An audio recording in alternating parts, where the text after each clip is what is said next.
Je vais vous faire une petite métaphore pour vous expliquer la différence entre l'être et le paraître.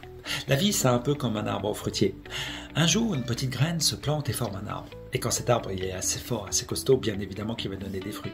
La nature va se nourrir des fruits comme l'être humain. On verra jamais des branches d'arbres sur les places de marché pour vendre des fruits, c'est ridicule. On vend les fruits, pas les branches d'arbres avec les fruits. Eh bien, quand vous êtes dans la joie, quand vous êtes dans l'amour, c'est pour vous. Ce que vous distribuez, c'est le fruit de la joie, pas la joie. Ce que vous distribuez, c'est le fruit de l'amour, pas l'amour. Pourquoi ? Parce que vous anime et vous permet d'être la meilleure version de vous-même. C'est comme si, finalement, dans cet arbre fruitier, quand en fait il donne des fruits, il donnait toute sa sève dans les fruits. Ce qui fait que quand on retire les fruits, eh bien, on n'a plus de sève. On se sent vide. On peut être perdu. On peut plus savoir qui on est.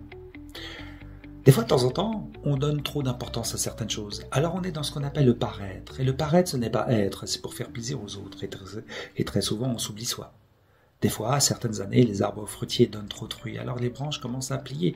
Et puis elles peuvent casser sous les poids des fruits. Des fois, de temps en temps.